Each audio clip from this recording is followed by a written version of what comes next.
Chemistry unspoken. जो आज का हमारा वीडियो का टॉपिक है वो हमारे फर्स्ट चैप्टर का लास्ट टॉपिक है, जो कि हमारे पास है solubility and effect of temperature on solubility. तो सबसे पहले हम सॉलिबिलिटी को समझ लेते हैं कि हमारे पास ना सॉलिबिलिटी जो है वो क्या होती है। ठीक है, तो हमारे पास जो सॉलिबिलिटी है वो बेसिकली एक सोल्यूट की प्रॉपर्टी होती है कि वो कितना ज़्यादा एक सॉल्वेंट के अंदर डिसॉल्व हो सकता है। ठीक है, तो हमारे पास सॉलिबिलिटी की क्या डेफिनेशन आएगी? The amount of solute that can be dissolve in 100 gram of solvent at a particular temperature. कि एक टेम्परेचर के ऊपर एक सोल्यूट 100 ग्राम ऑफ सॉल्वेंट में कितना डिसॉल्व हो सकता है, उसे हम क्या कहते हैं? सॉलिबिलिटी कहते हैं। ठीक है, तो सॉलिबिलिटी एक सोल्यूट की वो वाली प्रॉपर्टी होती है जिससे वो किसी भी सॉल्वेंट में डिसॉल्व हो सकता है। तो हमारे पास अब जैसे कोई सॉल्ट है, ठीक है, हमारे पास सॉल्ट है और उसको हमने वाटर के अंदर जो है वो डिसॉल्व करना है। तो अब सॉल्ट के अंदर सॉलिबिलिटी वाली प्रॉपर्टी होगी तो वो क्या करेगा? वाटर में डिसॉल्व होगा। ठीक है, तो हमारे पास जो है सॉलिबिलिटी एक प्रॉपर्टी है सोल्यूट की, ठीक है, जिससे वो सॉल्वेंट में डिसॉल्व हो जाता है। ठीक है, तो ये हमारे पास सॉलिबिलिटी का एक बेसिक कॉन्सेप्ट है। नेक्स्ट हमारे पास आ जाता है इफेक्ट ऑफ टेम्परेचर, कि हमारे पास ना टेम्परेचर सॉलिबिलिटी पे क्या इफेक्ट डालता है। ठीक है, तो हमारे पास ना डिफरेंट जितने भी सोल्यूट्स होते हैं ना उनका डिफरेंट बिहेवियर होता है।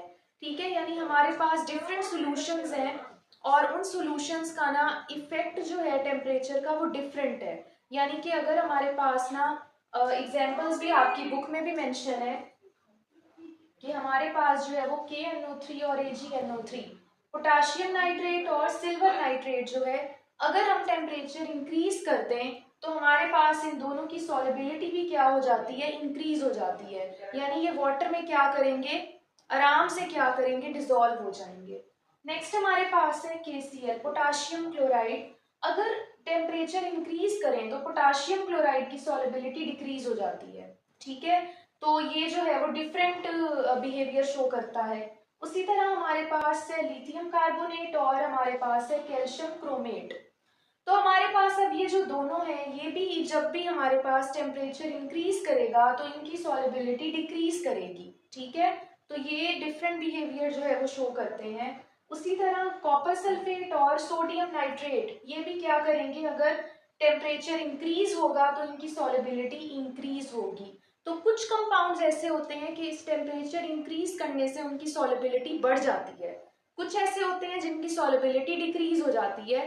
तो ये हमारे पास एक रूल जो बना हुआ है ना कि सॉलिबिलिटी इंक्रीज ही करती है जब टेम्परेचर इंक्रीज होता है। तो कुछ कंपाउंड्स इस रूल को फॉलो नहीं करते। तो हमारे पास ना सॉलिबिलिटी का जो टेम्परेचर का इफेक्ट है सॉलिबिलिटी पे वो सोल्यूट के मुताबिक जो है वो चेंज होता रहता है। ठीक है, डिफरेंट सोल्यूट्स जो हैं वो डिफरेंट बिहेवियर्स शो करेंगे डिफरेंट टेम्परेचर्स पे। ठीक है, तो ये हमारे पास एक थोड़ा सा ओवरऑल व्यू आ गया कि हमारे पास ना टेम्परेचर का इफेक्ट जो है वो क्या होता है सॉलिबिलिटी के ऊपर।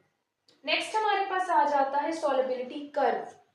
अब हमारे पास हमें कैसे पता चलेगा कि एक जो सोल्यूट है उसने इस टेम्परेचर पे इतनी सॉलिबिलिटी दिखाई, इतने टेम्परेचर पे इतनी सॉलिबिलिटी दिखाई? तो ऐसा ग्राफ जो हमारे पास ना सॉलिबिलिटी और टेम्परेचर का रिलेशनशिप हमें बताता है उसे हम क्या कहते हैं? सॉलिबिलिटी कर्व कहते हैं। ठीक है, तो हमारे पास एक कर्व आता है जिससे हमें पता चलता है कि हमारा ये वाला सोल्यूट जो है ना वो इतनी सॉलिबिलिटी इतने टेम्परेचर पे शो कर रहा था। ठीक है, तो इसकी हमारे पास डेफिनेशन क्या आएगी? द ग्राफ और curve that shows relationship between substance solubility and temperature. कि हमारे पास एक सब्सटेंस की सॉलिबिलिटी और टेम्परेचर के बीच का जो रिलेशनशिप है वो एक ग्राफ या कर्व शो कर रहा है।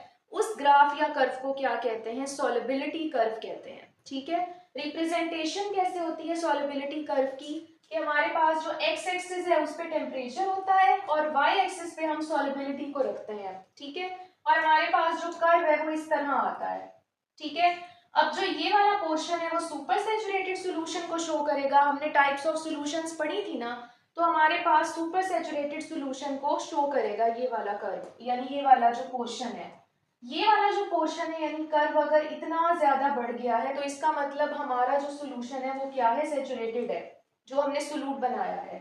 और अगर ये वाला पोर्शन हम देखें तो ये अनसेचुरेटेड का पोर्शन है कि हमारा सोल्यूट इस वाले पोर्शन में क्या होगा, अनसेचुरेटेड होगा, ठीक है, या इस टेम्परेचर पे क्या होगा, अनसेचुरेटेड।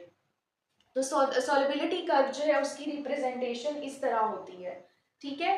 तो आपकी बुक में भी जो है वो एक सॉल्युबिलिटी कर्व दिखाया हुआ है पोटाशियम नाइट्रेट का, ठीक है। तो हमारे पास पोटाशियम नाइट्रेट का जो कर्व है वो भी इसी तरह ही होता है, ठीक है। और डिफरेंट कर्व्स भी दिखाए हुए हैं पोटाशियम नाइट्रेट के, जो आपके पास ये वाले कंपाउंड्स हैं उनका एक कलेक्टिव आपको एक ग्राफ दिखाया हुआ है। तो वो ग्राफ भी आपको क्या शो कर रहा है कि डिफरेंट टेम्परेचर पे इन सोल्यूट्स की सॉल्युबिलिटी कैसे चेंज हो रही है, ठीक है। तो ये हमारे पास सॉल्युबिलिटी कर्व का थोड़ा सा हमारे पास एक्सप्लेनेशन है।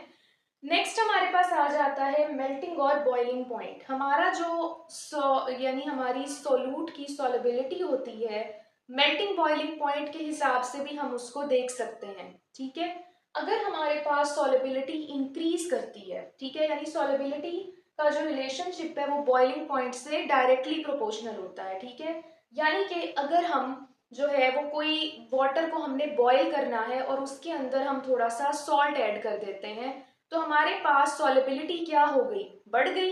तो सॉल्युबिलिटी बढ़ने से हमारे पास क्या होगा, बॉइलिंग पॉइंट इंक्रीज कर जाएगा, ठीक है। तो सॉल्युबिलिटी का रिलेशनशिप बॉइलिंग पॉइंट से डायरेक्टली प्रोपोर्शनल है। जैसे ही हम किसी सॉल्यूशन की सॉल्युबिलिटी बढ़ाते हैं कोई सोल्यूट ऐड करके तो बॉइलिंग पॉइंट इंक्रीज कर जाता है, ठीक है। और अगर सॉल्युबिलिटी कम कर देते हैं तो बॉइलिंग पॉइंट क्या हो जाएगा, कम हो जाएगा, ठीक है। नेक्स्ट हमारे पास है मेल्टिंग पॉइंट। सॉल्युबिलिटी का रिलेशनशिप मेल्टिंग पॉइंट से इनवर्सली प्रोपोर्शनल है, यानी कि अगर हमने किसी कोई हमारे पास सॉल्वेंट है जैसे वाटर है उसके अंदर हमने सॉल्ट ऐड कर दिया और उसको हमने मेल्ट करना है, या हमारे पास एक कंपाउंड हुआ और उसको हमने जो है वो मेल्ट करना है, ठीक है, सॉलिड है हमारे पास कोई कंपाउंड। तो हमारे पास अगर उसके ऊपर हम सॉल्ट ऐड कर दें या उसका सोल्यूट की कंसेंट्रेशन ज्यादा कर दें तो क्या होगा, उसका मेल्टिंग पॉइंट कम हो जाएगा, ठीक है। तो सॉल्युबिलिटी इंक्रीज करने से मेल्टिंग पॉइंट कम होगा और अगर सॉल्युबिलिटी डिक्रीज कर दी तो मेल्टिंग पॉइंट क्या हो जाएगा, ज्यादा हो जाएगा। तो सॉल्युबिलिटी का बॉइलिंग पॉइंट से क्या है, डायरेक्टली प्रोपोर्शनल रिलेशनशिप है और मेल्टिंग पॉइंट से सॉल्युबिलिटी क्या है, इनवर्सली प्रोपोर्शनल, ठीक है। तो सॉल्युबिलिटी का इफेक्ट जो है वो अगर टेम्परेचर के हवाले से देखें तो टेम्परेचर के हवाले से बॉइलिंग और मेल्टिंग पॉइंट भी आते हैं ना हमारे पास। तो बॉइलिंग पॉइंट सॉल्युबिलिटी इंक्रीज करने से बढ़ जाएगा और मेल्टिंग पॉइंट सॉल्युबिलिटी इंक्रीज करने से कम हो जाएगा एंड वाइस वर्सा, ठीक है। तो ये हमारे पास एक आखिरी आपका टॉपिक था सॉल्युबिलिटी के ऊपर, ठीक है। तो आपके पास जो फर्स्ट चैप्टर है वो कंप्लीट हो गया। तो मुझे उम्मीद है कि आपको ये वीडियो बहुत अच्छी लगी होगी और मेरे चैनल को ज़रूर सब्सक्राइब करें और वीडियोस को लाइक शेयर लाजमी करें और कमेंट्स में भी मुझे लाजमी बताएं कि आपको वीडियोस कैसी लगती हैं और अपना ख्याल रखें। तब तक के लिए अल्लाह हाफिज़।